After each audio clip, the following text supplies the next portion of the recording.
Kisah nyata tentang perjuangan guru di tengah ketegangan rasial dan pertikaian antar geng di AS. Film Freedom Writers, 2007, menggambarkan bagaimana pendidikan yang membebaskan dapat menjadi suluh di tengah kecamuk pertikaian antar geng yang menyeret banyak anak ke lingkaran kekerasan. Diangkat dari kisah nyata, Freedom Writers yang dibuat untuk pertama kalinya di layar lebar pada tahun 2007 memberi kesan kuat tentang betapa mendasarnya peran pendidikan. Sang sutradara, Richard LaGravenese berhasil memikat pemenang 2 Piala Oscar, 2000 dan 2005, Hilary Swank, untuk berperan sebagai tokoh utama dalam Freedom Writers. Swank ditemani oleh aktor Patrick Dempsey yang menjadi lawan mainnya di film ini.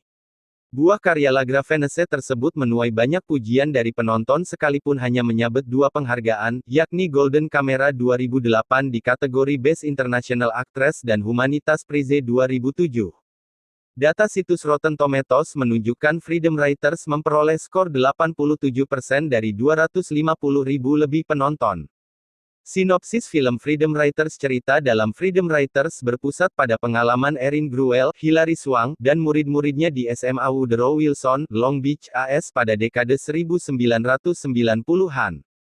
Sebagai guru dari kalangan kulit putih, Erin harus menemui fakta ia mengajar di kelas multiwarna, ada anak kulit hitam, Latin hingga Asia. Sebelum lanjut ke inti ceritanya, bagi yang belum subscribe ke channel ini silahkan di-subscribe terlebih dahulu.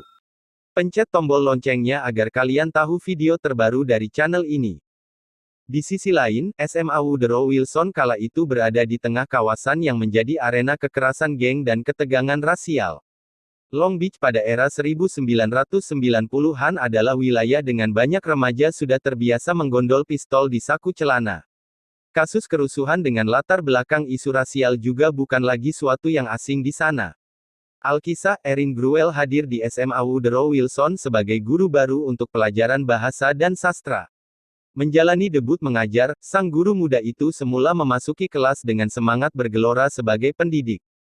Namun, Erin segera menyadari bahwa tugas barunya bukan hal yang gampang saat melihat anak-anak bengal sekaligus gemar gelut menjejali bangku kelas. Sebelumnya, akibat penerapan kebijakan integrasi, SMA Woodrow Wilson harus menerima murid yang berasal dari beragam latar belakang. Kebijakan baru itu terdengar manis. Pasalnya, murid dari berbagai ras memiliki kesempatan yang sama untuk menempuh pendidikan di sekolah itu. Namun, ketegangan rasial di Long Beach menjadikan kebijakan itu bumerang bagi SMA tersebut. Akibatnya, Woodrow Wilson harus terlempar dari jajaran sekolah favorit di California. Munculnya banyak perkelahian yang terjadi antar murid akibat perbedaan ras membuat para guru kehilangan semangat untuk mengajar.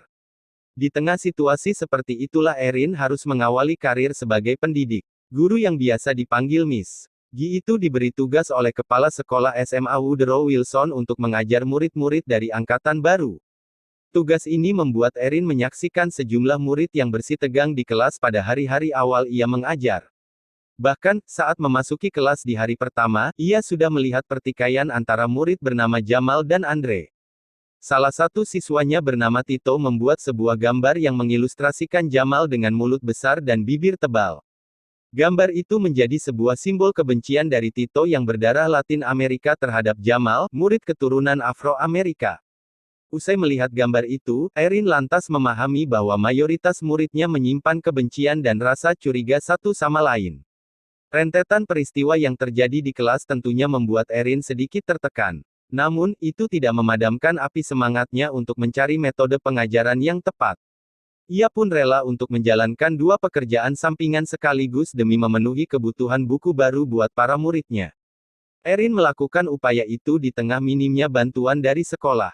Jenis buku yang dipilih oleh Erin berkaitan erat dengan isu rasialisme dan diskriminasi, seperti The Diary of Anne Frank.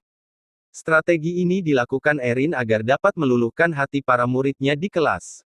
Erin juga memberi tugas kepada para muridnya untuk menulis buku harian, menyerupai kegiatan yang dilakukan oleh Anne Frank ketika bertahan hidup di bawah bayang kekejaman rezim Hitler. Metode Erin yang mendorong para murid mengonsumsi teks dan juga memproduksi teks ternyata dapat membangunkan kesadaran kolektif akan pentingnya solidaritas kepada sesama. Kelas yang semula bak neraka bagi guru lain pun berhasil diubah oleh Erin jadi ruang belajar yang hidup. Itulah sinopsis film Freedom Writers. Bagaimana menurut kalian? Jadikan film ini sebagai pembelajaran untuk kita. Terima kasih sudah berkunjung di channel ini, dan jangan lupa like dan subscribe. Terima kasih.